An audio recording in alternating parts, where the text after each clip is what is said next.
ஏற்ற காலத்தில் கர்த்தர் உங்களை உயர்த்தும்படிக்கு அவருடைய பலத்த கைக்குள். பிரதர், இன்னைக்கு கர்த்தர் உங்களுக்கு தரிசனத்தை கொடுத்தாரு. நான் சொல்றேன், இந்த 21 நாள் உங்களை கர்த்தர் ஜெபிக்க வைக்க போறாரு. ஜெபிக்க வைக்கிறதுக்கு அப்புறம் நிறைய ராஜாவுடைய மனதை கர்த்தர் உங்களுக்காய் திசை திருப்ப போறாரு. உங்களுடைய காரியம் ஜெயமாய் மாறும். நீங்க கேட்க மாட்டீங்க, கர்த்தரே உங்களுக்கு ஒரு வழியை கர்த்தர் திறந்து அந்த வழியிலே உங்களை நடக்க பண்ணி ஹல்லேலூயா முடிவிலே ஒரு பெரிய வெற்றியை கர்த்தர் பார்க்க போகிறார். எத்தனை பேர் நம்புறீங்க? ஆமென். கையை உயர்த்தி, நான் விசுவாசிக்கிறேன் ஆண்டவரே, நான் விசுவாசிக்கிறேன் ஆண்டவரே, என்னுடைய தரிசனத்துக்கு உயிர் கொடுங்க ஆண்டவரே. சொல்லுங்க, என் தரிசனத்துக்கு உயிர் கொடுங்க, என் ஆசைக்கு உயிர் கொடுங்க ஆண்டவரே, என் விருப்பத்திற்கு உயிர் கொடுங்க ஆண்டவரே. ஆண்டவரே, உங்க சமூகத்துல தான் இந்த உயிர் கிடைக்கும், உங்க பிரசனத்துக்குள்ளதான் இந்த உயிர் கிடைக்கும். நான் உட்காரணும், நான் முழங்கால் படிடணும், நான் அழணும், நான் கிருபையை கேட்கணும். அப்பா அப்பா அப்பா அப்பா, நீங்களே எனக்காக வழிகளை திறக்கிற வரைக்கும் உங்களுடைய கரத்தை நான் பிடிக்கணும் ஆண்டவரே, உங்களோட நான் நெருக்கமா இருக்கணும் ஆண்டவரே. அப்படி நான் இருக்கும்போது கர்த்தாவே எங்களுக்கு நீர் செய்வீர் என்று எங்களுக்கு தெரியும் ஆண்டவரே. ஜெபமில்லாத தரிசனம் ஆண்டவரே செயல்படாது, எங்களுக்கு தெரியும். அந்த ஜெப ஆவி இப்போ இந்த இரக்கம் செய்யும் வரை கூட்டத்தில் இந்த முதல் நாள் உம்முடைய ஊழியக்காரனாய நான் பலிபீடத்தில் இருந்து அப்படியே இந்த ஜெப மகிமை, ஒரு ஜெப மேகம் என் பிள்ளைக்குள்ள கடந்து போவதாக. இதுவரையிலும் அவர்களுக்கு இடிந்து போய் இருக்கிற அந்த ஜெப வாழ்க்கையை கர்த்தர் கட்டி எழுப்புவீராக ராஜா. இப்பொழுது இயேசுவின் நாமத்தினால கட்டி எழுப்பப்படட்டும். ஜெபிக்கிறதற்கு கர்த்தர் காலையில தட்டி எழுப்புங்கப்பா. ஜெபிக்கிறதற்கு கர்த்தர் உங்க பிள்ளைகளை உந்தி தள்ளுங்க ராஜா. அவங்க ஜெபிக்க உட்காரும் போது அந்த வார்த்தைகள் வந்து கொண்டே இருக்கட்டும். இயேசு கிறிஸ்துவின் நாமத்தில் இப்பொழுது அந்த முழங்கால்கள் பலப்படுவதாக, பலப்படுவதாக. ஓ, ஜெபிக்கும் போது இருக்கிற தடைகள் இயேசுவின் நாமத்தினால உடைவதாக, உடைவதாக. இயேசுவே, ஜெபிக்கிறதற்கு என் பிள்ளைகளுடைய இருதயத்தை இப்பொழுது பத்திரப்படுத்துவீராக. சிந்தனைகளில் வருகிற டிஸ்டர்பன்ஸ் இயேசுவின் நாமத்தினால இப்பொழுது விலகி போவதாக. இந்த 21 நாளைக்குள்ள இழந்து போன சகல ஜெப ஆவியையும் என் பிள்ளைகள் பெற்றுக் கொள்ளுவார்களாக. ஹல்லேலூயா, ஹல்லேலூயா, ஹல்லேலூயா. ஸ்தோத்திரம், ஸ்தோத்திரம், ஸ்தோத்திரம். ஆமென் சொல்லுங்கள் பார்க்கலாம். அந்த உயிர் இல்லாம தரிசனம் கண்டிப்பா என்ன பண்ணாதுன்னா நிறைவேறவே நிறைவேறாது. உங்க மனசுல ஆணித்தரமாய் ஒன்றை எழுதி கொள்ளுங்கள். உங்களுக்குள்ள இருக்கிற ஆசைகள் எங்க உருவாகும் அப்படின்னா தேவ சமூகத்துல தான் அதுக்கு உயிர் கிடைக்கும். வேற நீங்க என்னதான் பிரயாசம் எடுத்தாலும் நீங்க அது வேஸ்ட். சிலரெல்லாம் நான் பார்க்கும்போது அவ்வளோ விருப்பமா இருக்கும், அவங்களுக்குள்ள அவ்வளோ தாட் இருக்கும், அவ்வளோ ஆசை இருக்கும், அவ்வளோ விஷயத்தை உள்ள வச்சிருப்பாங்க. சின்ன வயசுலேயே சில பிள்ளைங்க கேட்டாலே அவங்க சொல்லுவாங்க, நீ என்ன ஆக ஆசைப்படுறேன்னு கேட்டா உடனே அவங்க சொல்லுவாங்க, நான் இப்படி ஆகணும், இப்படி ஆகணும், இப்படி ஆகணும். இல்லை, உங்க எல்லாருக்குள்ளேயும் அப்படிதான். நல்லா இருக்கணும்ன்ற ஆசை இருந்ததுனால தான் இந்த ப்ரேயருக்கு நீங்க அட்டன் பண்றீங்க. உண்மைதானே? ஆனா நான் என்ன சொல்றேன்னா, பிள்ளைகளே, அந்த ஆசையை உங்களுக்குள்ள கர்த்தர் வச்சுட்டாரு. ஆனா உயிர் எங்க தான் கிடைக்கும் சொல்லுங்களேன்? கர்த்தர் சமூகத்துல தான் அந்த உயிர் கிடைக்கும். வெறும் ஆசையை வச்சுட்டு என்ன பண்ணுவீங்க? ஏதோ டேலண்ட் இருந்தா கூட உலகத்தின மாதிரி சரி செய்யலாம். நமக்கு தான் ஒன்றும் இல்லையே. நமக்கு இருக்கிறது யாருன்னா கர்த்தர். அதனால உங்க விருப்பத்தை எல்லாம் யாரிடத்துல சொல்லுங்கன்னா, எனக்கு இப்படி ஆகணும்னு எனக்கு விருப்பம் இருக்கு ஆண்டவரே, எனக்கு இப்படி இருக்கு ஆண்டவரே, ப்ளீஸ்ப்பா எனக்கு அதற்காய் எனக்கு ஹெல்ப் பண்ணுங்க, எனக்கு அதை தகுதிப்படுத்துங்க, எனக்கு அதுக்கு ஞானத்தை கொடுங்க. ஆண்டவர் ரொம்ப அழகா என்ன பண்ணுவாருன்னா, பாருங்க, அவரே வழியை எப்படி திறக்கிறாருன்னு பாருங்க. எனக்கு இந்த நெகேமியாவை வாசிக்கும் போது அவ்வளோ சந்தோஷமா இருக்கும். எப்படி திறக்கிறாரு பாருங்க. வாயை திறந்து தன்னுடைய தேவையை அவன் என்ன பண்ணல, உண்மையா நீங்க உண்மையான தேவனுடைய பிள்ளை முழங்கால் படிடும் போது உங்க தேவையை வாயை திறந்து நீங்க சொல்லவே மாட்டீங்க. இன்னொருத்தருக்கு கர்த்தரே தெரியப்படுத்துவார். அதுவே நடக்கும், அதுவே வரும். அந்த ராஜா போறாரு, கண்களை தயவு கிடைக்குது, போயிட்டான் பாருங்களேன். அந்த தரிசனம் அவனை கொண்டு போச்சு. இதுக்கு எல்லாத்திற்கும் நீங்க தாவீதை குறித்து வேதம் சொல்லுது. தாவீதுக்கும் என்ன அப்படின்னா, அந்த ஆடுகள் மேல் இருக்கிற கரிசனையை பாருங்க. தரிசனம் வந்துருச்சு, காப்பாற்றணும் காப்பாற்றணும் தரிசனம் வந்துச்சு. இந்த தரிசனத்துக்கு யார் உயிர் கொடுத்தான்னா, ஆராதனை, ஜபம், உபவாசம். அந்த தகப்பனை விட்டு போகும்போது எதையும் எதிர்பார்க்கல, ஜபத்திலேயே இருக்கும்போது கர்த்தரே அவனை நடத்தினார். அப்போ ஃபர்ஸ்ட் நம்பர் 1 உங்களுக்குள்ள என்ன வேணும்? ஆசை, விருப்பம், ஒரு காரியத்தை குறித்து நல்லா வரணும் அப்படின்ற எண்ணம் உங்களுக்குள்ள எல்லாருக்குள்ளேயும் இருக்கணும். நம்பர் 2, ரெண்டாவது என்ன பண்ணணும்னா, நீங்க போய் கர்த்தர் சமூகத்தில் என்ன பண்ணணும்னா போய் உட்காரணும். உட்காரும்போது அதனால மறந்துடாதீங்க. வெறும் நீங்கள் ஆலயத்திற்கு வந்து இந்த ஜெபத்தை அட்டென்ட் பண்றது மட்டும் இல்லை, பர்சனலா தனிப்பட்ட விதத்துல கண்டிப்பா உங்களுக்கும் ஆண்டவருக்கும் ஒரு நெருக்கம் இருந்துதான் ஆகணும். அதுதான் உங்களை ஆசீர்வதிக்கும். நீங்க என்னதான் நீங்க தலைகீழ நில்லுங்க, உங்களை இயேசுவுக்கு தெரியுமா? உங்களுக்கு இயேசுவை தெரியும்ன்றது வேற. அது எல்லாருக்குமே தெரியும். இயேசுவை உங்களுக்கு மட்டும் இல்ல, உலகத்துல இருக்கிற எல்லாருக்கும் தெரியும். விக்கிரக ஆராதனைக்காரங்களுக்கு கூட இயேசுவை தெரியும். தெரியுமா தெரியாதா? பெரிய ஆட்களுக்கு, தலைவர்களுக்கு, அரசியல்வாதிகளுக்கு எல்லாருக்கும் இயேசுவை தெரியும். ஆனா இயேசுவுக்கு தெரிகிறதா மேன்மை. பர்சனலா இயேசுக்கு ஒன்னு தெரியும்ப்பா. எப்ப அப்படி தெரியும்னா, நீங்க தனிப்பட்ட விதத்துல இயேசுவோட ஐக்கியமா இருந்தாதான் அவருக்கு உங்களை தெரியும். ஆமேன் சொல்லுங்கள். விசுவாசிக்கிறீர்களா? அப்ப இந்த 21 நாள் ஜெபம் எதுக்கு அப்படின்னு சொன்னா, நீங்க இயேசுவை தெரிஞ்சுக்கிறது மட்டும் இல்ல, இயேசுக்கு உங்களை தெரிகிறதற்காக. ஆமேன். நான் அடிக்கடி அதான் ஜெபம் பண்ணுவேன். எப்போ நான் ஜெபம் பண்ணும்போது ஜெபம் பண்ணுவேன், ஆண்டவரே கோயம்புத்தூர்ல நீங்க யாராவது தூதர்கள் உங்கள்கிட்ட உங்களுக்கு யாரை தெரியும்னு கேட்டா, என் பேரை தான் ஆண்டவரே ஃபர்ஸ்ட் சொல்லணும், எனக்கு பென்ஸை தெரியும்னு சொல்லிட்டு அதுக்கப்புறம் கண்ணனுக்கு போங்க, அதுக்கப்புறம் ஸ்டீஃபனுக்கு போங்க, அதுக்கப்புறம் ராபர்ட்டுக்கு போங்க. ஆனா ஃபர்ஸ்ட் பேர் யார்கிட்ட தான் இருக்கணும். நம்மளும் என்ன தான் சொல்லுவோம், அப்படிதானே? ஃபர்ஸ்ட் இந்த சர்ச்சில் உங்களை உங்க ஃபேமிலி யாராவது தெரியும்னு கேட்டா ஃபர்ஸ்ட் நமக்கு யாரை ரொம்ப தெரியுமோ அவங்க பேர் தான் ஃபர்ஸ்ட் தெரியும். இன்னார எனக்கு தெரியுமே அப்படின்னு. அப்ப நான் அப்படியே ஆசைப்பட்டு என் ஜெபத்துல ஜெபம் பண்ணுவேன். நீங்களும் அப்படிதான். உங்களை ஆண்டவர் அப்படி நடத்தினாருன்னா ஜெபம் பண்ணுங்க. உங்க குடும்பத்துல முதல் தெரிகிற ஆளு நீங்களா தான் இருக்கணும். உங்க தெருவில் முதல் தெரிகிற ஆளு நீங்களா தான் இருக்கணும். இந்த பட்டணத்துல முதல் தெரிகிற ஆளு நானா தான் இருக்கணும். அதில் விட்டு கொடுக்க மாட்டேன். நீங்க வேணும் ரெண்டாவது வாங்க. ஆமேன், ஆமேன் சொல்லுங்கள். ஹல்லேலூயா. அப்போ ஆண்டவரோட நடைங்க, கர்த்தர் செய்வார். இன்றைக்கு இந்த ஃபர்ஸ்ட் டே, முதல் நாள் நான் வாக்குத்தத்தத்திற்காக கர்த்தர் சமூகத்திலே நான் ஜெபித்த போது ஆண்டவர் என்னுடைய இருதயத்தில் கர்த்தர் ஒரு வார்த்தையை வைத்தார். கண்டிப்பாக ஆண்டவர் அந்த வார்த்தையை நிறைவேற்றுவார். எல்லாரும் எடுத்துக்கொள்ளலாம். மீகாவின் தீர்க்கதரிசன புஸ்தகத்திலே, மீகாவின் தீர்க்கதரிசன புஸ்தகம் 2ஆம் அதிகாரத்திலே 13வது வசனத்தை நம்ம வாசிக்க போகிறோம்.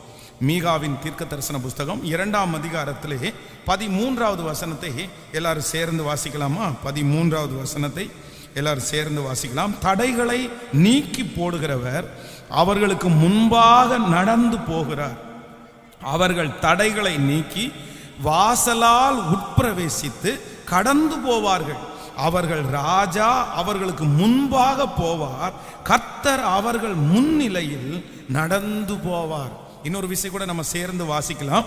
தடைகளை நீக்கி போடுகிறவர் அவர்களுக்கு முன்பாக நடந்து போகிறார். அவர்கள் தடைகளை நீக்கி வாசலால் உட்பிரவேசித்து கடந்து போவார்கள். அவர்கள் ராஜா அவர்களுக்கு முன்பாக போவார். கர்த்தர் அவர்கள் முன்னிலையில் நடந்து போவார். ஆமேன். ஆண்டவருடைய பிள்ளைகளே, இந்த முதல் நாளிலே கர்த்தர் நமக்கு கொடுக்கிற ஒரு நல்ல வாக்குத்தத்தம், தடைகளை நீக்கி போடுகிறவர் நமக்கு முன்னே கடந்து போவார். ஆமேன் சொல்லுவோம். கர்த்தராகிய ஆண்டவர் நம்முடைய பிள்ளைகளுக்கு கர்த்தர் ரொம்ப அழகாய் ஒரு வாக்குத்தத்தத்தை கர்த்தர் எழுதி வைத்திருக்கிறார். அப்படின்னா இஸ்ரவேல் ஜனங்களுடைய வாழ்க்கையிலே ஒரு மிகப்பெரிய தடைக்குள்ளாக அவர்கள் இருக்கிறார்கள். அந்த தடை சாதாரணமானது அல்ல. குடும்பமாய் நிறைய முன்னோர்களிடத்திலிருந்தே அந்த தடை அவர்களுக்கு வந்துட்டே இருக்குது. ஆனா அந்த தடையை உடைக்கிறதற்கு இப்ப யாரும் அவர்களுக்கு முன்பாக கடந்து போவதில்லை. இஸ்ரவேல் ஜனங்கள் ஒரு விசை போராடும் போது வேதம் சொல்லுகிறது, யூதா முதலிலே எழும்பி போக கடவான். அப்படின்னா அவங்களுக்கு முன்பாக ஒரு பெரிய யுத்தம் இருக்கிறது, அவங்களுக்கு முன்பாக ஒரு பெரிய போராட்டம் இருக்குது. ஆனா முன்னாடி யார் போறது, ஃபர்ஸ்ட் யார் அதை ஸ்டார்ட் பண்றது, யார் போய் அந்த தடையை உடைப்பார் என்று அவர்களுக்குள்ளே ஒரு பெரிய கலக்கம் இருக்குது. அப்பதான் ஆண்டவர் சொல்றாரு, யூதா முதலாவதாக எழுந்து போவான். ஆனா இப்ப ஜனங்கள் இருக்கிற சிச்சுவேஷன் என்ன அப்படின்னா, அவர்களுக்கு முன்பாக போகிறதற்கு யாருமே இல்லை, முன்னாடி நிக்கிறதற்கு யாருமே முன் வரல. எல்லாரும் பலவீனப்பட்டார்கள். யாருக்குமே ஜெபம் அதிகமா இல்லை, யாரும் பலனா இல்லை. அப்பொழுதுதான் ஆண்டவர் வாக்கு கொடுக்கிறார், தடைகளை நீக்கி போடுகிறவர் உங்களுக்கு முன்னே கடந்து போகிறார். இந்த ஜெபத்தில் இருக்கிற ஆண்டவருடைய பிள்ளைகளே, உங்களுக்கு விரோதமாய் ஒரு மிகப்பெரிய தடை உங்களுக்கு முன்பாக இருக்கலாம். ஆனா அந்த தடைக்கு முன்பாக, இதற்கு முன்பாக பல ஆண்டுகளுக்கு முன்பாக வந்த தடையிலே நீங்க முன்னாடி நின்று இருக்கலாம். இந்த தடை என்னால உடையும், நீங்க போய் நின்று செஞ்சு அந்த தடையை முறியடித்து அந்த காரியத்தை நீங்கள் பெற்றுக்கொண்டு திரும்பி வந்திருக்கலாம். ஆனா இன்னைக்கு இருக்கிற சூழ்நிலை, நான் போக முடியாத மாதிரி, நான் பலவீனப்பட்டேன், எனக்குள்ள அந்த அளவுக்கு ஜெபம் இல்லை, எனக்குள்ள அந்த அளவுக்கு பரிசுத்தம் இல்லை, நான் எப்படி போய் அந்த காரியத்தை செய்வேன், நான் எப்படி போய் அந்த தடையை உடைப்பேன் அப்படின்ற மன எண்ணத்தோட இருக்கிற ஒவ்வொரு பிள்ளைகளை பார்த்து கர்த்தர் வாக்கு கொடுக்கிறார். தடைகளை நீக்கி போடுகிறவர் உங்களுக்கு முன்பாய் கடந்து போகிறார். ஆமென் சொல்லுங்கள். கர்த்தர் முன்பாக கடந்து போகும்போது அது எவ்வளவு பெரிய தடையாக இருந்தாலும் நான் நம்புகிறேன், அந்த தடை இந்த 21 நாள் ஜெபம் முடியும் போது அது உடைந்து போகும் என்று நான் நம்புகிறேன். உங்கள் குடும்பத்திற்கு விரோதமாக இருக்கிற தடைகளை கர்த்தர் உடைக்கிறார். உடைப்பதற்காக என் தேவனாகிய கர்த்தர் முன்னே கடந்து போகிறார். பல வருடங்களாக தடைபட்டிருக்கிற காரியம் என் தேவனாகிய கர்த்தர் அங்கே நடந்து போகும்போது அந்த தடைகள் உடைக்கப்படுகிறது. உங்களுடைய உயர்வுக்காக இருக்கிற அந்த தடைகள் உடைக்கப்படுகிறது. உங்கள் ஆசீர்வாதத்திற்காக இருக்கிற தடைகள் உடைக்கப்படுகிறது. அந்த மனிதன் மகா பெரியவனாய் இருந்தாலும் என் தேவனாகிய கர்த்தர் இந்த முதல் நாளிலே வாக்கு கொடுக்கிறார். தடைகளை நீக்கி போடுகிற கர்த்தர் இதோ உனக்கு முன்னாய் கடந்து போய் அந்த தடைகளை உடைக்கிறேன் என்று கர்த்தர் வாக்கு கொடுக்கிறார். ஆமென் சொல்லுவோம். யார் போவார்? யார் எனக்கு முன்பாய் கடந்து போகிறார்? யார் அந்த மனுஷனிடத்தில் எனக்காக பேச போறாங்க? யார் அந்த தடை கற்களை எடுத்து வெளியே போட போறாங்க? நான் ரொம்ப நாளா வெயிட் பண்ணி இருக்கிறேன். யாருமே எனக்காக பரிந்து பேசுவதற்கு இல்லை. ஆனா ஆண்டவர் இன்னைக்கு ஆணித்தரமா வாக்கு கொடுக்கிறாரு. தடைகளை உடைத்து போடுகிற நான் உனக்கு முன்பாக கடந்து போகிறேன். சொல்லுங்க பார்க்கலாம். ஒரு 10 விசை இந்த வாக்குத்தத்தத்தை அறிக்கை செய்யுங்க. என் வாழ்க்கையில இருக்கிற தடைகள் மாற போகிறது. இந்த இரக்கம் செய்யும் வரை ஜெபத்திலே கர்த்தர் அந்த தடைகளை கர்த்தர் மாற்ற போகிறார். எத்தனை வருடமா இருந்தாலும் கர்த்தர் என் தடைகளை மாற்ற போகிறார். ஸ்தோத்திரம். எனக்கு விரோதமா இருக்கிற அந்த தடைகள் இப்பொழுது முறிய போகிறது. காரணம், தடைகளை உடைத்து போடுகிற கர்த்தர் எனக்கு முன்னே கடந்து போகிறார். எனக்கு முன்னே கடந்து போகிறார். ஆமென் சொல்லுங்கள். காரைக்குடி பகுதியிலே ஊழியம் செய்கிற ஒரு நல்ல தேவனுடைய மனுஷன். அப்போ அந்த இடத்துல ஒரு கிராமத்தில் அவர் ஊழியம் செய்திருந்தார். அப்போ அந்த ஊழியம் செய்யும் போது, அவர் ஊழியம் முடிச்சுட்டு வரும்போது அவருடைய காரை அங்கே இருக்கிற நிறைய பேர் சேர்ந்து வளைந்து கொண்டார்கள். வளைஞ்சிட்டு அவங்க சொன்னாங்களாமா, இல்லை உங்களை இந்த இடத்துல ஊழியம் செய்ய விட முடியாது. அப்போ நிறைய பேர் அவரை அடிக்கிறதற்காக பிளான் பண்ணி நிறைய தடிகளோடெல்லாம் வந்திருக்கிறாங்க. அப்படியே லிட்டரலாக நடக்குது. அப்போ அந்த இடத்துல வந்து அடிச்சிருவாங்களோ, ஜன்னலை இறக்கிட்டோன்னா அவ்வளோதான், அந்த கழுத்தில் பிடிச்சிருவாங்க. அவங்க வெளியேருந்து ஒரு கூட்டம் சொல்றாங்க, ஜன்னலை இறக்கு அப்படின்றாங்க. இவர் ஒண்ணுமே அந்த இடத்துல பண்ணல. என்ன பண்றதுன்னே தெரியல. மனைவியும் அந்த ஊழியக்காரர் இருக்கிறார். ஒரு நிமிஷம் ஆண்டவரே இந்த இடத்துல நீங்க வந்தீங்கன்னா அப்படின்னு ஜெபம் பண்ணாராமா. அந்த நேரத்துல அந்த பக்கமாய் ஒரு அரசியல்வாதி வர்றாரு. வந்த உடனே என்னப்பா பிரச்சனை? ஏன்பா ஃபாதர்கிட்ட எதுக்குப்பா பிரச்சனை பண்றீங்க? சரி போங்க நான் சொல்லிக்கிறேன் அப்படின்னு எல்லாரையும் அனுப்பி விட்டுட்டு அவர் சொன்னாராமா, ஃபாதர் இந்த இடம் ரொம்ப மோசமான இடம், இந்த இடத்துல ஊழியம் செய்ய வராதிங்க, இதை நிப்பாட்டுங்க, நீங்க இந்த இடத்த விட்டு போயிருங்க அப்படின்னு. அப்போ அவர் மனசுல நினைச்சாராமா, சே ஆண்டவரே இந்த இடத்துக்கு யார் தான் வருவா, எப்படிதான் ஊழியம் செய்யறது? சரின்னு திரும்பி வந்து ரொம்ப மன வருத்தப்பட்டு அவர் அழுதார். ஒரு 6 மாதங்கள் தாண்டினது. அந்த இடத்திலே இருக்கிற ஒரு அரசியல்வாதி ஒருத்தருடைய மகளுக்கு வந்து இந்த அம்மை நோயினாலே பாதிக்கப்பட்டு அது ரொம்ப முற்றி போய் மரண அவஸ்தையில பட்டாங்க. அந்த கிராமத்தினுடைய பழக்கம் என்னன்னா, அம்மை நோய் வந்துச்சுன்னா அந்த பிள்ளைய தனியா ஒரு ரூம்ல போய் படுக்க வச்சுட்டு யாருமே பக்கத்துல போக மாட்டாங்க, யாருமே ஜெபம் பண்ணது எதுக்குமே போக மாட்டாங்க. அவங்க அம்மா கூட அந்த தண்ணியை கொண்டு போய் தெரியாம வச்சுட்டு வெளியே வந்துடுவாங்க. 1 மாதமாய் அந்த பிள்ளைக்கு அந்த வியாதி சரியாகவே இல்லை. அப்பதான் ஒருத்தர் மூலமாய் பாஸ்டருக்கு ஒரு நியூஸ் வந்து அவர் தைரியமா போனாராமா. போய் அந்த ரூமுக்குள்ள போய் அந்த பிள்ளைக்காக ஜெபம் பண்ணி, அந்த பிள்ளைக்காக சாப்பாடை ஜெபம் பண்ணி கொடுத்து, தண்ணியை ஜெபம் பண்ணி கொடுத்து 3 நாளைக்குள்ள அந்த பிள்ளைக்கு பரிபூரணமான சுகத்தை கர்த்தர் கொடுத்தார். மிக பெரிய ஆச்சரியம் என்ன அப்படின்னா, அந்த அரசியல் தலைவரே தன்னுடைய சொந்த இடத்துல ஒரு திருச்சபையை கட்டி ஆலயம் நடத்துவதற்காக இன்றைக்கு கர்த்தர் தந்திருக்கிறார். அப்ப நான் நம்புறேன், உங்களுடைய தடைகள் எப்பேற்பட்டதா இருந்தாலும் உங்க இருதயம் கலங்க வேண்டாம். இயேசு முன்னாடி கடந்து போவாரே ஆனால் எவ்வளவு பெரிய தடையா இருந்தாலும் அந்த தடைகள் ஒன்றுமில்லாமல் போகும். நான் விசுவாசிக்கிறேன், கர்த்தர் உங்கள் முன்னே கடந்து போகிறார். இனி நீங்கள் தனியாக போவது இல்லை, இனி நீங்கள் தனியாக போராடுவதில்லை.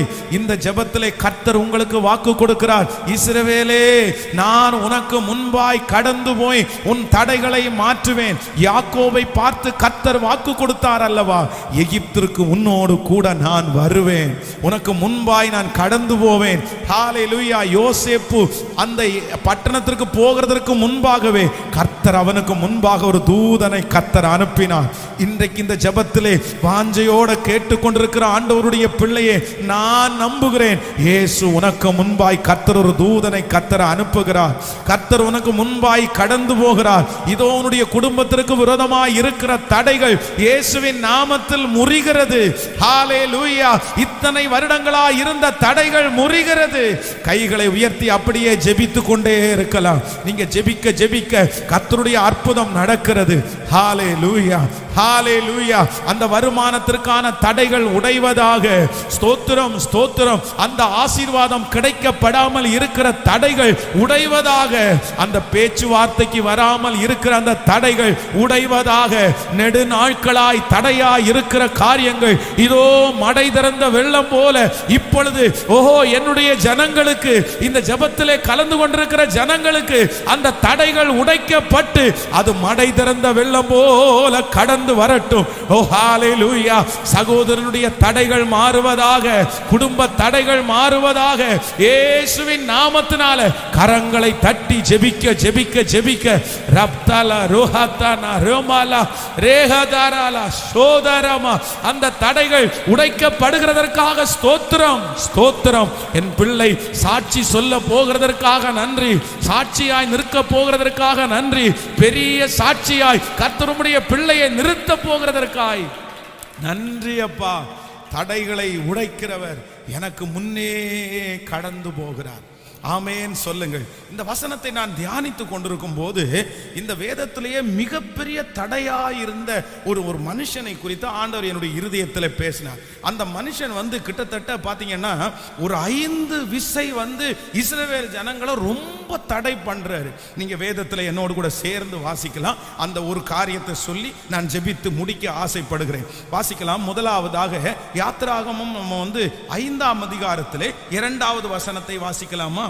5ஆம் அதிகாரத்தில் 2வது வசனத்தை நம்ம சேர்ந்து வாசிக்கலாம். அதற்கு பார்வோன், நான் இஸ்ரவேலை போகவிட கர்த்தரின் வார்த்தையை கேட்கிறதற்கு அவர் யார்?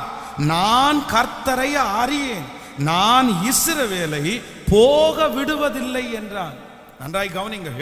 இஸ்ரவேல் ஜனங்கள் கிட்டத்தட்ட எகிப்திலே 400 வருடம் அடிமைகளாய் இருந்தார்கள். அவர்களை அந்த தடைகளை உடைத்து அவங்களை வெளியே கொண்டு போகிறதுக்கு யாருமே இதுவரைக்கும் முன் வரல, யாருமே இதுவரைக்கும் எழும்பல.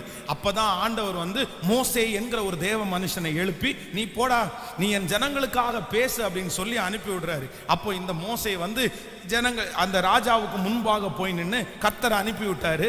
ஆண்டவர் இந்த மாதிரி அற்புதத்தை எல்லாம் உனக்கு முன்னாடி செய்து காமிக்க சொன்னாரு. எங்கள் ஜனங்களை ஆண்டவரை ஆராதிக்கிறதுக்காக நீங்க எங்களை போக விடணும்னு சொல்லும் போது இந்த பார்வோனுடைய இருதய கடினம் பாருங்க. அவன் என்ன சொல்றான் அப்படின்னா, அதற்கு பார்வோன், நான் இஸ்ரவேலை போக விட கர்த்தரின் வார்த்தையை கேட்கிறதற்கு அவர் யார்? யார? கர்த்தருக்கே சவால். ஆண்டவருக்கு அவர் யாருப்பா? அவர் யாருப்பா? அவர் பெரிய ஆளா? அவருடைய வார்த்தையை கேட்கறதுக்கு நான் என்ன கேட்கணுமா? நீ என்ன சும்மா சாதாரணமா பேசிட்டு இருக்கிற? அப்படியெல்லாம் கேட்க முடியாது, அப்படியெல்லாம் போக முடியாது. அவருடைய கர்த்தரின் வார்த்தையை கேட்கிறதற்கு அவர் யார்? நான் கர்த்தரை, நீங்க சொல்ற அந்த சாமி எனக்கு என்ன பண்ணாது, அவர் எவ்வளவு பெரிய ஆள்னு தெரியாது, நான் எப்படி எனக்கு தெரியாது அப்படின்னு ரொம்ப கிண்டலா பேசுறாரு. சில நேரங்களில் நமக்கு விரோதமாக இருக்கிற தடைகளை தகர்க்கவே முடியாதுன்ற ஒரு சூழ்நிலையில தள்ளப்படலாம். இந்த இடத்துல அப்படிதான் இருக்குது. அப்போ இந்த தேவனுடைய மனிதர்களாகிய 2 பேர் போய் நின்று கேட்கும் போது அவங்க என்ன சொல்றாங்கன்னா, அவர் யாருப்பா, அவர் யார் அப்படின்னா அவனுடைய இருதயத்துல கொஞ்சம் கூட கர்த்தரை குறித்த பயமே இல்லை. அப்படின்னா இந்த தடை மாறும் என்கிற நம்பிக்கை அவர்களுக்குள்ள இல்லை. அடுத்து நீங்கள் அடுத்த வசனத்தை 8ஆம் அதிகாரம் 25வது வசனத்துக்கு வாருங்கள். 8ஆம் அதிகாரம் 25வது வசனத்துக்கு நம்ம வருவோமே ஆனால், அப்பொழுது பார்வோன் மோசேயும் ஆரோனையும் அழைப்பித்து, நீங்கள் போய் உங்கள் தேவனுக்கு தேசத்தில் தானே பலியிடுங்கள் என்றார். ஹலோ, ஃபர்ஸ்ட் என்ன சொன்னார் இவரு? ஃபர்ஸ்ட் இந்த பார்வோன் சொல்றாரு, கடவுள் யாருடா, தேவன் யாரு, நான் அவர் சொன்ன உடனே கேட்க முடியுமானாரு. இப்போ அடுத்து இந்த வாதைகளை பார்த்த உடனே அடுத்தவர் என்ன சொல்றாரு அப்படின்னு சொன்னா, சரி பரவாயில்ல, நீங்க அவ்வளவு தூரம் போய் பலியிட வேண்டாம், இந்த தேசத்தில் தானே என்ன பண்ணுங்க, உங்க கடவுளுக்கு ஆராதனை செய்யறதுக்கு ஒண்ணு நான் தடையா இல்லப்பா, நீங்க இங்கேயே ஆராதிங்க அப்படின்றாங்க. ஆனா மோசே என்ன சொல்றாரு அப்படின்னா, நாங்க இங்க ஆராதிக்க முடியாது, ஆண்டவர் எங்களை வனாந்தரத்துல கர்த்தரை ஆராதிக்கிறதுக்கு எங்களை சொல்லிட்டாரு, அவ்வளவுதான், அவருடைய வார்த்தை மாறாது, அவர் தடைகளை உடைப்பேன்னு சொல்லிட்டாரு. அடுத்ததாக நீங்கள் அடுத்த வசனத்தை வாசிங்க. 8ஆம் அதிகாரம் 28வது வசனத்தை வாசிக்கும் போது 8ஆம் அதிகாரம் 28வது, அப்பொழுது பார்வோன், நீங்கள் உங்கள் தேவனாகிய கர்த்தருக்கு வனாந்தரத்திலே பலியிடும்படி நான் உங்களை போக விடுவேன், ஆனாலும் நீங்கள் அதிக தூரம் போக வேண்டாம், எனக்காக வேண்டுதல் செய்யுங்கள். ஹலோ, இப்போ ஃபர்ஸ்ட் என்ன கேட்டாரு, கர்த்தர் யார், ரெண்டாவது என்ன சொல்றாரு, சரிங்க நீங்க அங்க போக வேண்டாம், நீங்க எங்க பலியிடுங்க, இங்க பலியிடுங்க. இப்போ மூணாவது என்ன சொல்றாரு அப்படின்னு சொன்னா, சரி நீங்க போங்க, ஆனாலும் நீங்க என்ன பண்ண வேண்டாம், நீங்க ரொம்ப தூரம் போக வேண்டாம், நீங்க திரும்பி வந்துடணும், நான் அவ்வளவு சீக்கிரமா உங்களை விட்டுற மாட்டேன். நெக்ஸ்ட் அடுத்ததாக நீங்கள் 10ஆம் அதிகாரத்திற்கு வாருங்கள். 10ஆம் அதிகாரத்தில் 10ஆம் அதிகாரம் 8வது வசனத்திலிருந்து வாசிக்க போமே ஆனால், அப்பொழுது மோசேயும் ஆரோனும் பார்வோனிடத்திற்கு திரும்ப அழைப்பிக்கப்பட்டார்கள். அவன் அவர்களை நோக்கி, நீங்கள் போய் உங்கள் தேவனாகிய கர்த்தருக்கு ஆராதனை செய்யுங்கள் என்று சொல்லி யார் யார் போகிறீர்கள் என்று கேட்டான். ஹலோ, இப்போ என்ன பண்றாரு அப்படின்னா, சரிப்பா நீங்க போங்க, ஆனா யார் யாரெல்லாம் போறீங்க? உடனே அவங்க என்ன சொல்றாங்க அப்படின்னா, எங்களுடைய குழந்தைகள், எங்களுடைய மனைவி, எங்களுடைய ஆடு மாடுகள், எங்களுடைய எல்லா உடைமைகளோடு நான் என்ன பண்றோம். அப்போ அவன் என்ன பண்றான்னா, அதெல்லாம் நான் விட மாட்டேன், நான் உங்களுக்கு ஆராதனை செய்ய சொல்லிட்டேன், நீங்க அதுக்கு வேணான்றீங்க, நீங்க கொஞ்ச தூரம் போங்கன்ற, அதுக்கு நீங்க வேணான்றீங்க, இப்பொழுது யார் யார் போறேன்னு கேட்டா இல்ல, உடனே அடுத்து சொல்றான், புருஷர்கள் மட்டும் என்ன பண்ணுங்க, நீங்க புருஷங்க மட்டும் போயிட்டு வாங்க அப்படின்னா. ஆனா இந்த மோசே ரொம்ப ஸ்ட்ரிக்டா சொல்லிட்டாரு, இல்ல நாங்க எல்லாரும் போவோம். நீங்கள் யாத்ராகமம் 10ஆம் அதிகாரம் 24வது வசனத்தை வாசிங்களேன். 10ஆம் அதிகாரம் 24ஆம் வசனத்தை வாசிக்கும் போது, அப்பொழுது பார்வோன் மோசேயை அழைப்பித்து, நீங்கள் போய் கர்த்தருக்கு ஆராதனை செய்யுங்கள், உங்கள் ஆடுகளும் உங்கள் மாடுகளும் மாத்திரம் நிறுத்தப்பட வேண்டும், உங்கள் குழந்தைகள் உங்களுடனே போகலாம் என்றான். அதற்கு மோசே, நாங்கள் எங்கள் தேவனாகிய கர்த்தருக்கு படைக்கும் பலிகளையும் சர்வாங்க தகன பலிகளையும் நீர் எங்கள் கையிலே கொடுக்க வேண்டும். கவனிங்க, பலியிடுகிறதே ஆடு மாடுகளை வைத்தான் பலியிடுவார்கள். இப்போ ஃபர்ஸ்ட் ஒன்னொன்னா புருஷர்கள் மட்டும் போலான்றாங்க, இல்ல ஒத்துக்க மாட்டேங்கிறாங்க, இவங்க அவங்கள்ட்ட போராடிட்டே இருக்கிறாங்க. கடைசியில சரி எல்லாரும் போங்க, ஆனா எதை விட்டுட்டு போங்க. அப்ப அவனுடைய என்ன அப்படின்னு சொன்னா, நீங்க ஆடு மாடுகள் இருந்தா தானே பலியிடுவீங்க, இல்லைன்னா பலியிட முடியாதுல்ல. அப்போ மோசே சொல்றாரு, அப்படியெல்லாம் கிடையாது, நாங்கள் எங்கள் தேவனாகிய கர்த்தருக்கு பலியிடுகிறதற்கு ஆடு மாடுகளை கண்டிப்பா என்ன பண்ணுவோம், கொண்டு. ஆனாலும் அவனுடைய இருதயம் கடினப்பட்டது. அடுத்ததாக 12ஆம் அதிகாரத்திற்கு வாருங்கள். 12ஆம் அதிகாரம் 29வது வசனத்திலிருந்து வாசிக்கலாம். 12ஆம் அதிகாரம் 29. நடு ராத்திரியிலே சிங்காசனத்தின் மேல் வீற்றிருக்கும் பார்வோனுடைய தலைப்பிள்ளை முதல் காவலிலே கிடைக்கும் சிறைப்பட்டவர்களின் தலைப்பிள்ளை வரைக்கும் எகிப்து தேசத்தில் இருந்த முதற் பேர் அனைத்தையும் மிருக ஜீவன்களையும் தலையீட்டையும் கர்த்தர் அளித்தார். அப்பொழுது பார்வோனும் அவனுடைய சகல ஊழியக்காரரும் எகிப்தியர் யாவரும் ராத்திரியிலே எழுந்திருந்தார்கள். மகா கூக்குரல் எகிப்திலே உண்டாயிற்று. சாவில்லாத ஒரு வீடும் இல்லாதிருந்தது. ராத்திரியிலே அவன் மோசேயும் ஆரோனையும் அழைப்பித்து, நீங்களும் இஸ்ரவேல் புத்திரரும் எழுந்து எங்கள் ஜனத்தை விட்டு புறப்பட்டு போய் நீங்கள் சொன்னபடியே கர்த்தருக்கு ஆராதனை செய்யுங்கள். நீங்கள் சொன்னபடியே உங்கள் ஆடு மாடுகளையும் ஓட்டி கொண்டு போங்கள், என்னையும் ஆசீர்வதியுங்கள் என்றார். எகிப்தியர்கள் தங்கள் எல்லாரும் சாகிறோம் என்று சொல்லி தீவிரமாய் அந்த ஜனங்களை தேசத்திலிருந்து அனுப்பிவிட அவர்கள் மிகவும் துரிதப்படுத்தினார்கள். கைகளை தட்டி கர்த்தருடைய நாமத்தை மகிமைப்படுத்தலாம். ஆமென் சொல்லுங்கள். முதலாவதாக கடவுள் யார் அப்படின்னு கேட்டவன், இல்ல நான் உங்களை அனுப்ப முடியாதுன்னு சொன்ன மனுஷன், ஆடு மாடுகளை விட்டுட்டு போங்கன்னு சொன்ன மனுஷன், புருஷர்கள் மட்டும் போங்கன்னு சொன்ன மனுஷன், இருதயம் கடினப்பட்டு, அதான் யாருமே உடைக்கப்படாத தடைதான் பார்வோன். இல்ல என்ன உடைக்க முடியாதுப்பா, நான் அவ்வளவு சீக்கிரமா உங்களை விட்டுற மாட்டேன், இத்தனை ஆண்டுகள் இந்த இடத்துல உங்களை வச்சிருக்கிறேன், நான் எப்படி விடுவேன்? ஆனா அப்படிப்பட்ட ஒரு கடினமான இடத்தையே என் தேவனாகிய கர்த்தருடைய பிரசன்னம் இப்பொழுது உடைத்து அவங்க எப்படி புறப்பட்டு போனாங்களாமா? பொன்னோடும் பொருளோடும் புறப்பட்டு போனார்கள். வேதம் சொல்கிறது, அந்த தேசத்தினுடைய ஜனங்கள் அவர்களை என்ன பண்ணாங்களாமா? துரிதப்படுத்தினார்களாமா. நீங்க எங்களை விட்டு போயிருங்க, எங்களிடத்துல இருக்காதீங்க, அவ்வளவுதான், உங்க தடைகள் மாறிடுச்சு. அப்போ இன்றைக்கு இந்த முதல் நாள் இந்த இரக்கம் செய்யும் வரை ஜபத்தில் இருக்கிற ஆண்டவருடைய பிள்ளைகளை வேதம் சொல்லுகிறது, வெண்கல கதவுகளை உடைத்து இருப்பு தாழ்பாள்களை முறித்து, ஒருவேளை உங்களுக்கு முன்பாக இருக்கிறது வெண்கல கதவா இருக்கலாம், உங்களுக்கு முன்பாக இருக்கிறது இரும்பு தாழ்பாள்களா இருக்கலாம். இல்ல பாஸ்டர், இந்த தடையை யாராலும் முடிக்க முடியாது, இந்த தடை யாராலும் எடுத்து போட முடியாது, இது கடினமான மனது, இந்த மனுஷனுடைய இருதயத்தை யார் மாற்றுவார்?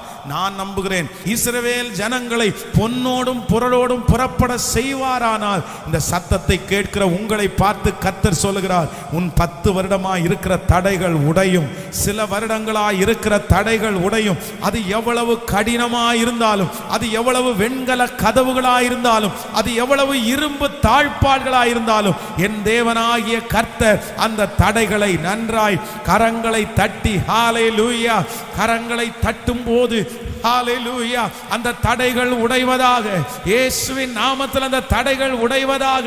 ஓ ஹalleluya, மருத்துவமனையில் சொல்லப்பட்ட அந்த தடைகள் உடைவதாக.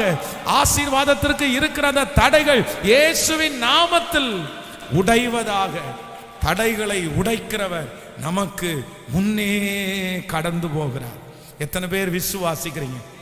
நம்முடைய ஆண்டவரால் திருப்ப முடியாத தடை என்று எதுவுமே இல்லை. ஹல்லேலூயா. நாங்கள் நம்முடைய திருச்சபைக்கான இந்த இடத்தை முதல் விசை அந்த ஓனர் இடத்துல பேச போகும்போது அவங்க எல்லாருமே பேசிட்டு எங்கள்கிட்ட நல்லா பேசி அனுப்பிட்டாங்க. அதில் இருந்த ஒரு 4 பேர் சேர்ந்து என்ன பண்ணாங்கன்னா, இல்லை கோயிலுக்கு அந்த இடத்த நம்ம கொடுக்க வேண்டாம், சர்ச்சுக்காக அந்த இடத்த கொடுக்க முடியாது, கொடுக்க வேண்டாம், கொடுத்தோன்னா நாளைக்கு அவங்க பேசுறது மாதிரி தான், இன்னும் அவங்க நிறைய விஷயத்த சொல்லி கொடுக்க வேண்டான்னு. அப்போ அந்த கொடுக்க வேண்டான்னு சொன்னால் அடுத்த நிமிஷத்தில் அந்த குடும்பத்தில் இருக்கிற ஒரு பிரதர் எங்களுக்கு ரொம்ப அவருக்கு நெருக்கமானவர், அவர் எங்களுக்கு ஃபோன் பண்ணி சொன்னார், ஃபாதர் அதை கொடுக்க வேண்டான்னு எல்லாரும் முடிவு பண்ணிட்டாங்க, சர்ச்சுக்கு கொடுக்க வேண்டான்னு சொல்கிறாங்க அப்படின்னு. ஆனால் நான் நம்புகிறேன், கிட்டத்தட்ட 81 தான் இந்த இடம் ரெஜிஸ்டர் ஆனிச்சு. அவங்க இந்த இடத்த வாங்கியிருக்காங்க. இந்த இடத்த வாங்கும்போது அவர்கள் ஒரு சினிமா தேட்டர் கட்டுறதுக்காக இந்த இடத்த வாங்கினாங்க. அந்த 81 இந்த இடத்த கொடுத்த அந்த நபர் பார்த்தீங்கன்னா அந்த கார்னர்ல அந்த 5 சென்டை மட்டும் அவர் வச்சுக்கிட்டாரு. எதுக்காகன்னா, ஒருவேளை இவங்க சினிமா தியேட்டர் கட்டிட்டாங்கன்னா நம்ம கடை கட்டலாம் அப்படின்னு அவங்க வச்சிருந்தாங்களாமா. அப்ப நான் என்ன நம்புறேன், கர்த்தர் 81 நம்முடைய திருச்சபைக்காக அதை நியமித்து கர்த்தர் வைத்திருந்தார், அதை கர்த்தர் பாதுகாத்து வைத்திருந்தார். எத்தனை தடைகள் வந்தாலும் யார் கொடுக்க மாட்டோம் என்று சொன்னார்களோ அவர்களே ஃபோன் பண்ணி, இல்லை நாங்கள் எல்லாம் முடிவு பண்ணிட்டோம், திருச்சபைக்கு நாங்கள் கொடுத்துடலான்னு முடிவு பண்ணிட்டோம், நீங்கள் அதற்காக முயற்சி எடுங்கன்னு சொன்னாங்க. ஆனால் நான் நம்புகிறேன், தடைகளை உடைக்கிறவர் நமக்கு முன்னே கடந்து போகிறார். இந்த ஜெபத்தில் ரொம்ப கவலையோட யாராவது ஒருத்தர் உட்கார்ந்து கொண்டு இருக்கலாம். பாஸ்டர், எனக்கு இவ்வளோ நாள் ஆகுது பாஸ்டர், தடை மேல தடை மேல தடை, என்னால் ஒண்ணுமே பண்ண முடியல, இந்த தடை உடையுமா அப்படின்றது எனக்கு சந்தேகமா இருக்கிறது. எத்தனையோ பேர் இதற்காக முயற்சி எடுத்தார்கள், ஆனா யாராலுமே இந்த தடையை முடிக்கவே முடியல பாஸ்டர்.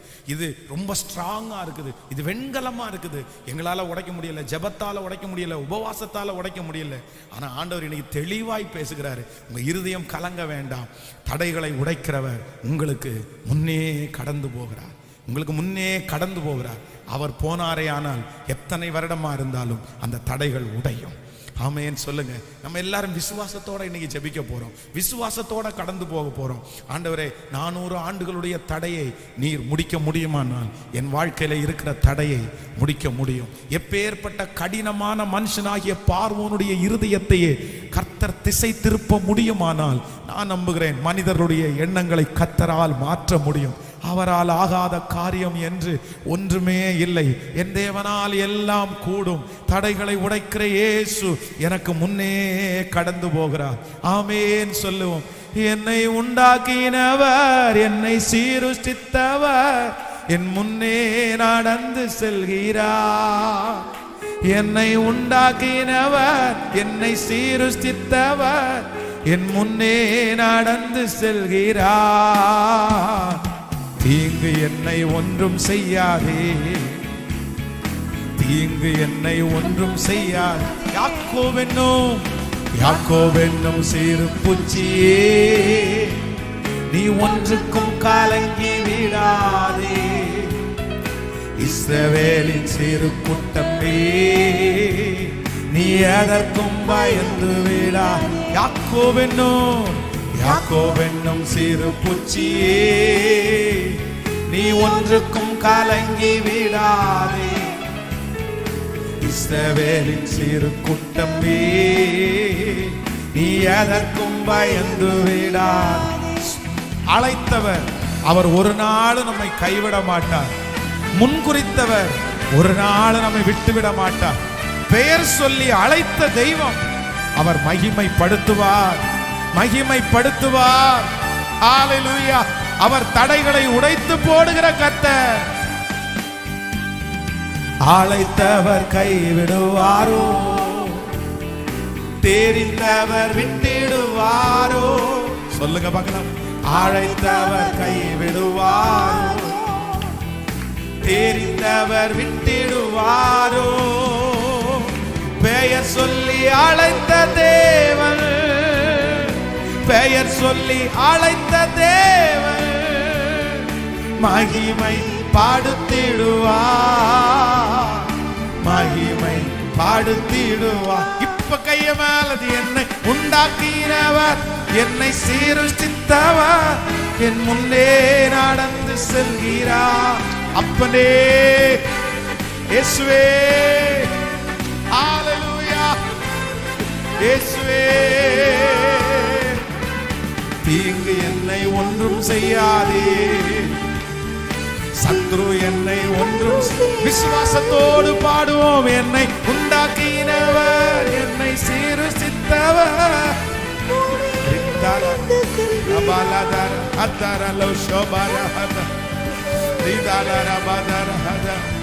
என் முன்னே நடந்து செல்கிறார். தீங்கு என்னை ஒன்றும் செய்யாதே, தீங்கு என்னை ஒன்றும் செய்யாதே, தீங்கு என்னை ஒன்றும் செய்யாதே. பலவீனனாவதில்லை, சுகவீனம் தொடர்வதில்லை. பலவீனனாவதில்லை, சுகவீனம் தொடர்வதில்லை. சாத்தான் உன்னை ஜெயிப்பதில்லை, சாத்தான் உங்களை ஜெயிப்பதில்லை. சாபம் உங்களை அணுகுவதில்லை, சாபம் உங்களை அணுகுவ. ஏன் அப்படின்னா என்னை உண்டாக்கினவர். கைகளை மேல தட்டி சத்தமா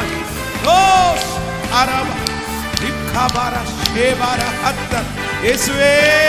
இந்த பாடலை பாடும் போது அந்த தடை உடையட்டும், அந்த தடை உடையட்டும். முன்னோர்களுடைய சாபம் என்கிற தடை உடையட்டும், மனிதனுடைய தடை உடையட்டும், அரசியல் தலைவருடைய தடைகள் உடையட்டும், பெரிய பெரிய மனிதனுடைய தடைகள் உடையட்டும்.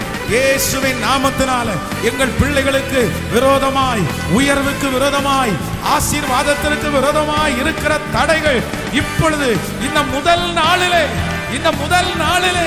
ஹalleluya ஹalleluya அந்த வெற்றிக்கு விரோதமாய் இருக்கிற தடைகள் உடைவதாக, குடும்பத்திற்கு விரோதமாய் இருக்கிற தடைகள் உடைவதாக, சரீரத்திற்கு விரோதமாய் இருக்கிற தடைகள் உடைவதாக, திருமண தடைகள் உடைவதாக, குழந்தை பாக்கியத்திற்கான தடைகள் உடைவதாக, உயர்வுக்கான தடைகள் உடைவதாக. இயேசுவின் நாமத்தினால உன்னதத்திலிருந்து ஆவி ஊற்றப்பட்டு, ஓ ஜீசஸ் ஜீசஸ், வல்லமை, தேவ வல்லமை, தேவ மகிமை, திருச்சபைக்கு விரோதமாய் இருக்கிற தடைகள் உடைவதாக, எங்கள் ஜனங்களுக்கு விரோதமாய் இருக்கிற தடைகள் உடைவதாக. இப்பொழுது இயேசுவினுடைய மகிமை ஹalleluya. கரங்களை தட்டி தடைகளை உடைக்கிறவர் எங்களுக்கு முன்னே. ஹalleluya ஹalleluya ஹalleluya. Thank you Jesus. இன்றையோடு அந்த தடைகள் உடைந்ததற்காய் நன்றி. பார்வோன் என்கிற சத்துருடைய தடை உடைந்ததற்காக நன்றி. Thank you Jesus. இந்த வார்த்தையை நாங்க விசுவாசிக்கிறோம், இந்த வார்த்தையை நாங்க நம்புறோம். தடைகளை உடைக்கிறவர். ஆமென் சொல்லுங்க. முதல் நாள் நம்மத்திலே அசைவாடுகிற கர்த்தர் யார் அப்படின்னா, தடைகளை உடைக்கிற கர்த்தர் நம்மத்திலே அசைவாடுகிறார். ஹல்லேலூயா. அவரால் உடைக்க முடியாத தடைகள் எதுவுமே இல்லை. நீங்க இப்போ வாசிச்ச உடனே உங்களுக்கு தெரிஞ்சிருக்கும்னு நினைக்கிறேன். ஆரம்பிக்கும் போது எப்படி இருந்துச்சு, முடியும் போது எப்படி இருந்துச்சு. சில நேரத்தில் ஆரம்பத்தில் உங்க முன்னாடி அந்த தடைகள் வந்து பெரிய பர்வதமா இருக்கிறத பார்த்து நீங்க சோர்ந்து போகக்கூடாது. கர்த்தர் சில நேரத்தில் உங்களுக்கு விரோதமாக இருக்கிற தடைகளை ஒரே நாள்லையும் கர்த்தரால எடுத்து போட முடியும். ஆனால் சிலதை எப்படி பண்ணுவார்னா, மெழுகு போல உருக பண்ணுவார். கர்த்தருடைய பிரசன்னத்தினால் மலைகள், பர்வதங்கள் மெழுகு போல உருகும். கர்த்தருடைய பிரசன்னம் உங்களுக்குள்ள வர வர நீங்க ஜெபிக்க ஆண்டவருடைய பிரசன்னம் உங்களுக்கு முன்னாடி இருக்கிற மலையை போல இருக்கிற அந்த பிரச்சனையை, அந்த தடையை அது என்ன பண்ணுவோம்னா அப்படி உருக்கும். ஆமேன்னு சொல்லுவோம். வேற எதுலையுமே வலிமை இல்லை. பாஸ்டர், எனக்கு முன்னாடி இருக்கிற பிரச்சனை மலையை போல இருக்குதுன்னு நினைக்கிறீங்களா? முழங்கால நில்லுங்க. கர்த்தருடைய பிரசன்னத்தை நீங்க இழுத்து கொண்டு வாங்க. அவருடைய பிரசன்னம் உங்களை நினைக்க மலை போல இருக்கிற அந்த தடை அப்படியே கொஞ்சம் கொஞ்சமா உருகி சமபூமியாய் மாற்றப்படும். எப்பேற்பட்ட இருதயத்தையும் மாற்றுகிறவர் என்னுடைய தேவன். நீ முடிஞ்சதை பார்த்துக்கப்பா. உன் கடவுள் யார், உன் ஆண்டவர் யாருன்னு எனக்கு தெரியாது. நீ வந்து இப்படி பேசிட்டு இருக்கிற, எல்லாம் பண்ண முடியாது, எல்லாம் போ. அதான் எத்தனையோ பேர் சாட்சி சொல்லியிருக்கிறாங்க. அவர்கள் கொண்டு போகப்படுகிற ஃபைல் வந்து அப்படி தூக்கி போடப்பட்டு, எடுத்துட்டு போ, உனக்கெல்லாம் எப்படி செய்ய முடியும், உனக்கெல்லாம் ஒன்றும் செய்ய முடியாது, எடுத்துட்டு போ, அதெல்லாம் பண்ண முடியாது, நீ இந்த காலத்திலலாம் பண்ண முடியாது அப்படின்னு தூக்கி போடப்பட்ட நிறைய ஃபைல்கள் வந்து அவங்க ஜெபம் பண்ணும்போது எந்த மனுஷன் தூக்கி போட்டானோ அந்த மனுஷனே கையெழுத்து போட்ட எத்தனையோ சாட்சிகள் இருக்கிறது. அந்த மாதிரி தான் உங்களுக்கு நடக்கும். நான் விசுவாசிக்கிறேன், உங்களுக்கு நடக்கும். இந்த ஜெபத்தில் கலந்து கொள்ளுகிறவர்களுக்கும் கலந்து கொள்ளாதவர்களுக்கும் ஒரு வித்தியாசத்தை கர்த்தர் பார்க்க பண்ணுவார். இன்னைக்கு உடனே நடக்கும் அப்படின்னு நீங்க நினைச்சு ஒருவேளை சோர்ந்து போகாதீங்க. இந்த ஜெபத்துக்கு ஒரு பெரிய வல்லமை இருக்குது. இது உங்க சமூகத்தில் அப்படியே பாதுகாக்கப்படும். இந்த ஜெபத்துக்கு 5 வருஷம் தாண்டி பதில் வரும். நீங்க இந்த மாதிரி வார்த்தையை விசுவாசிக்கிறீங்கல்ல, இதுக்கு 4 வருஷம் தாண்டி 10 வருஷம் தாண்டி, ஆனா கண்டிப்பாக நான் நம்புறேன், நீங்க ஜெபிக்கிற ஜெபத்திற்கு மட்டும் பதில் இல்லாம போகாது. கர்த்தர் சமூகத்தில் நீங்க உட்கார்றதற்கு பதில் இல்லாம போகவே போகாது. ஆண்டவர் நீதி உள்ள நியாயாதிபதி. ஆமென் சொல்லுங்க. நம்ம எல்லாரும் அப்படி எழும்பி நிற்க போகிறோம். ஆண்டவரே, தடைகளை உடைக்கிறவர் நமக்கு முன்னே கடந்து போகிறார். இஸ்ரவேல் ஜனங்கள் எகிப்தை விட்டு கடந்து அவர்கள் வனாந்தரத்தில் கொஞ்ச தூரம் பிரயாணப்பட்டு போகும்போது அவர்களுக்கு முன்பாக செங்கடல் என்கிற ஒரு பெரிய தடை இருக்கிறது. அவர்கள் சந்தித்த எல்லா தடைகளும் வந்து அவர்களாலே முறியடிக்க முடியாத தடைகள், அவர்களாலே செய்ய முடியாத தடைகள். வேற ஏதாவது பண்ணலாம். ஒரு தொட்டியில தண்ணி இருந்துச்சுன்னா மொண்டு வெளியில ஊத்தி போலாம். இல்ல ஒரு ஆறுனா கூட கொஞ்சம் கட் பண்ணி, கிட்டத்தட்ட 20 லட்சம் பேர் போனாங்கல்ல, அந்த 20 லட்சம் பேரும் சேர்ந்து ஆளுக்கு ஒரு மண்ணொட்டியை பிடிச்சி அப்படியே வந்து அந்த ஆறை வேணா திசை திருப்பி கூட அவங்களால விட முடியும். ஆனா இது செங்கடல், கடலுடைய ஆழத்தை யாரும் இது பண்ண முடியாது. கடல்ல இருக்கிற தண்ணியை வந்து எத்தனை மோட்டர் போட்டும் வெளியே எடுக்க முடியாது. அப்படின்னா இஸ்ரவேல் ஜனங்களுக்கு முன்பாக இருக்கிற அடுத்த தடை என்னன்னா, யாராலும் செய்ய முடியாத ஒரு செங்கடல். ஒண்ணுமே பண்ண முடியாது. அந்த பக்கமும் போக முடியல, இந்த பக்கம் போடல. திரும்பி போனா எகிப்துக்கு தான் போகணும். ஆனா எகிப்தினுடைய ராஜா வந்து ஆட்களோட வந்துட்டே இருக்கிறாரு. ஜனங்கள் முறுமுறுக்கிறாங்க. ஆனா ஆண்டவர் சொல்றாரு, உன் கோலை நீட்டு. கோலை நீட்டும் போது செங்கடல் இரண்டாய் பிளந்து ஜனங்கள் வெட்டாந்தரையில நடந்து போனார்களாம். எவ்வளவு பெரிய தெய்வம் இல்ல. அன்பு தேவ பிள்ளைகளை, இந்த சத்தத்தை கேட்கிற தேவ ஜனமே, உண்மையிலே நான் அப்படிதான் நிக்கிறேன். எனக்கு பின்னாடி போகவும் முடியாது, எனக்கு முன்னாடி போகவும் முடியல. நான் நடுக்காட்டுல நிக்கிறேன், சென்டர்ல நான் நிக்கிறேன். எனக்கு முன்னாடி ஒரு பெரிய தடை. இதை யார் எனக்காக மாற்றுவார்? யார் எனக்காக புரட்டி போடுவார்? நான் ஒரு ஒரு ஒரு 10 குடம் தண்ணினா கூட மொண்டு வெளியே ஊத்திடுவோம் பாஸ்டர். ஆனா எனக்கு முன்னாடி நிற்கிறது செங்கடல். அதனுடைய ஆழம் எவ்வளோன்னு எனக்கு தெரியாது. அந்த பிரச்சனையினுடைய ஆழம் எவ்வளவு பெருசுன்னு யாருக்குமே தெரியாது. அதை யார் பிடுங்கி போடுவார்? யார் எடுத்து போடுவார்? நான் ஒண்ணுமே பண்ணாம இஸ்ரவேல் ஜனங்கள் நின்று அதே சிச்சுவேஷன்ல தான் பாஸ்டர் இன்னைக்கு நான் நின்றுட்டு இருக்கிறேன். ஆனா ஆவியானவர் வாக்கு கொடுக்கிறார், இல்ல, இஸ்ரவேல் ஜனங்களுடைய கண்களுக்கு முன்பாக ஒரு அற்புதத்தை செய்து அவர்களுக்கு முன்பாக இருந்த தடைகளை உடைத்து ஜனங்கள் அவ்வளோ அழகா, அவ்வளோ அழகா. நான் பின்னாடி தான் போகணும் போல தெரியுது பாஸ்டர், நான் பின்னாடி தான் போகணும்னு தெரியுது. ஏன்னா முன்னாடி என்னால ஒரு அடி கூட எடுத்து வைக்க முடியாது. ஆனா கரத்தை பிடிச்ச தெய்வம், நீ பயப்படாதே, நீ கலங்காதே, உனக்கு முன்பாக இருக்கிற செங்கடல் உனக்கு வழிவிடும். உன் செங்கடல் நடுவில் உனக்கு ஒரு பாதையை நான் திறப்பேன்.